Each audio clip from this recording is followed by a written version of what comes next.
Welcome to this video. This is, if I get this right, Winter 21, question paper 4.3, question number 3.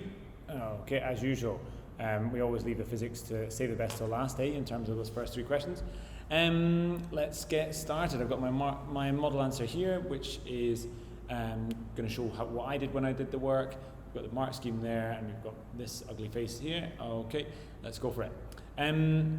We're told about carbon 14. Immediately you're going to think about here your P8, which is atomic physics for this point.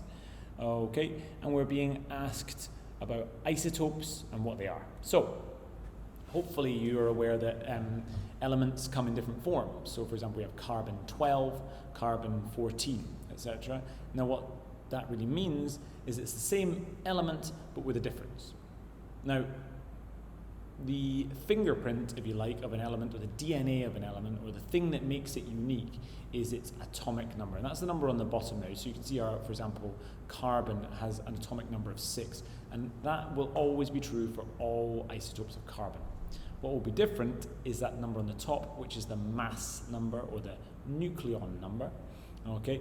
And where that comes from then is a difference in the number of neutrons. So key headline really being, if you're asked what an isotope is, you need to say something along the lines of the same numbers of protons but different number of nucleons. In the case of carbon 12 we have 6 and 6. In the case of carbon 14 we have 6 protons and 8 neutrons. In the case of carbon 15 we would have 6 and 9 neutrons, etc. It's the number of neutrons which are changing, the number of protons are staying the same. Okay, so that's a 1 marker to kick us off. We're then being asked to complete this equation. We're told that we've got nitrogen being produced, all right, and we've got something else going on here. Now, are we told it's beta decay? Let me remind myself, no, it's not. Ooh, okay, but thinking's work out. Let's go through the process. So, what we should be aware of, okay, is that we have nitrogen 14. That's our starting point. Carbon 14 has 14 on the top, so does nitrogen. All right, so really what we're going to work on is that top row, and then the bottom row we'll see what's going on in a bit more detail. We've got 14 on the top. Well, if 14 is on the top, we've got 14 equal to 14. This must be a 0 because those numbers on the right must equal the ones on the left. So we've got 14 plus 0 equal to 14. Tick. Fantastic. We can do some basic maths. Now, on the bottom then, we need to then think about, well, which decay particle, okay, has a 0 on the top? But also we could think about it this way, what is our atomic number of nitrogen? Now this is something actually you could use your chemistry periodic table for. Okay, I'm pretty sure that could be helpful. All right, I'm whispering because I don't like chemistry. Well, I just don't like chemistry. I don't really not like chemistry. We know that nitrogen has an atomic number of 7. Okay, and so therefore you've got 7, which has to add up with something to make 6. Now what number adds to 7 to make 6 is -1. Okay, and so therefore we're going to have a 0 and a -1. Now, the question then, what decay particle has those numbers on the top, 0 and the -1? That is the beta particle. Okay, beta minus to be exact. Okay, it is essentially a fast-moving electron, so it has effectively a -1 atomic number. And what that's really meaning there is that one of those protons, one of those neutrons, has decayed into a proton and an electron. Okay, and that's why the numbers change. Okay, so our checks there are on the top and the bottom if those numbers balance. All right, we're then shown the percentage of carbon 14 in a sample, and you're going to have to use this graph. Use the figure to determine the half-life. Now, look at that mark scheme here. It says use of graph. Okay, what does that really mean? So sometimes when we have a mark scheme, we sort of get things requested of us that we don't really know what they mean. And I'd say this is one of those examples. Use the graph means, how have you used the graph? How could you shown me that you used the graph? Well, the way you would do that is draw some lines on a graph. All right. What you're going to do is you're going to start off with your activity. Okay, and you're going to go from there. Now I notice there's a little bit of a miswriting here. I think I meant 100 divided by 2 is 50. We start off at 100. We're looking at the half-life, and that's the time it takes for the activity or the number of carbon atoms to decay by 50%. And so therefore we're going all the way down from 100 to 50, and we're going to draw a line across there, and we're going to get something like 6,000. Okay, we're then, in my mind, going to do it again. We're going to go from 50 to 25, and we're going to find that happens at 12,000, and so therefore that's an extra 6,000 years. And so therefore my half-life here, I'm pretty confident with the fact, is 6,000. Now, I've repeated it. It doesn't say you have to repeat it, but always check it. Okay, if you repeat it and you get funny values, you may have done something weird, or it may be the indicator of background radiation. Never really happens in coordinated sciences, but you never know. Okay, so just check your answers, find another value, see that it makes sense, and if you're getting consistent numbers, move on. Okay. We then asked, one of the kind of reliable stalwarts of the physics questions, which is to put things in the right place in the right position within the electromagnetic spectrum. Now you can see here, visible light is always in the middle, okay, but sometimes we have gamma on the left and gamma on the right, okay, so it really depends on what the examiners are doing this time. Okay, now if we look here, okay, we've got visible on this side, and what we're doing here is we're going increasing wavelength to the right. In other words, we're decreasing the frequency. Okay, now gamma is the one with the highest frequency, and so it should actually be on the left-hand side.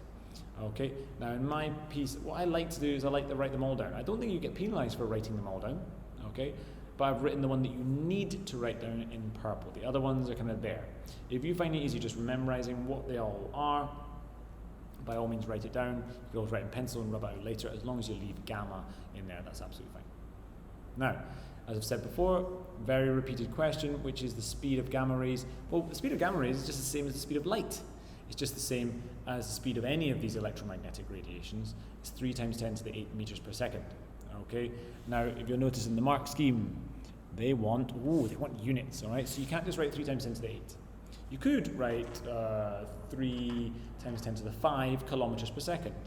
Okay, but you must make sure that you write units here, because that is the deciding thing. No units, no points. Okay. Gamma ray has a wavelength of 2 times 10 to the minus 11, and we're going to use our answer to this one, same thing we've done in previous questions, to calculate the frequency. Very fast waves, VF lambda. Okay, I like that one. That's one of mine. I'm happy with that one. Okay, F equals a V over lambda. We're just going to rearrange that. And we're going to just do a little bit of a division. Now, again, we've talked about these questions before. Every now and again, a little bonus, a little just freebie there. Okay, you're being told the quantity, frequency, and you're being asked for the unit. Now, that is just a case of remembering the unit of frequency. So if you don't know the answer, at least write the unit. I mean, if you don't know the answer, have a go. There is only 3 things you could do here. You could multiply, okay, or you could divide A by B or B by A. All right. Either way, it's a 1 in 3 shot, okay, and hopefully you might get that right one. But I would hope that we don't need to guess, okay. We should know what we're doing with this equation. Okay. Slightly different kind of question. Don't see very many of these in Cambridge. To draw the lines to match the form of radiation to its use, and we've got the first one there, which is that radio waves are used for the radio and TV communications. Okay. Now, I mean, in this kind of question, it's more about just if you remember things. Okay. Infrared is used in intruder alarms and remote control. That remote control that you use to turn on your TV, or that you use maybe to control the aircon that I'm doing just now, that is infrared. Okay. Something you just need to remember. Now, if we're looking here at our X-rays, it's slightly more easy to relate to, I'd say, because we use this in medicine. You will have had an X-ray if you've broken any bones at any point, and in security, you go through the airport, you'll notice they scan you to check if you're taking anything in that you shouldn't do. It's not for broken ribs. All right, so those are ones that you could know. Now, the case of microwaves, maybe for cooking food, because it literally is a microwave that's being used to cook the food, but in this case it's for satellite television. Okay, satellite television uses microwaves. Okay, for various reasons we don't need to go into at this point. Okay, and that's why I think in the question they've chosen the one about radio and TV communications, but just to make sure that you are not mixing those 2 ones up. All right, last ones, okay, is, nice, a question about longitudinal and transverse waves. Now this is again something that students get a little bit mixed up with. Almost all waves are transverse. And what that means is that if the wave is going this way, then the disturbance is going to be at 90 degrees. Okay, so well, I felt just now like I was on the water. Okay, a water wave is a good example. Okay, the disturbance is up and down in this case, but the velocity is going to the right. Okay, now if you had a longitudinal wave, like a sound wave, then the wave may be going this way, but the disturbance is also going this way. Okay, so you think of kind of like clapping or playing an accordion. All right, that's our longitudinal wave. You notice there that my velocity was from my left to my right, and my disturbances were parallel to that. Okay, so if you're wanting to describe a difference between the two, in transverse waves we've got a disturbance which is perpendicular, not up and down. Please don't use up and down, you won't get marks for it. Okay, whereas in longitudinal waves the disturbance is parallel to the wave direction. Okay, we really do need to be very precise with our language there, not using up and down, left, right, in and out, but using perpendicular and parallel, because that covers all possibilities which are relevant to these questions. Okay, waves topic is quite a big one, lots in there. All right, I hope that that's clear. If you like the video, please subscribe, let me know what you think. If you've got any questions, if anything wasn't clear, I'm happy to get back to you. Otherwise, enjoy your physics revision. You got this.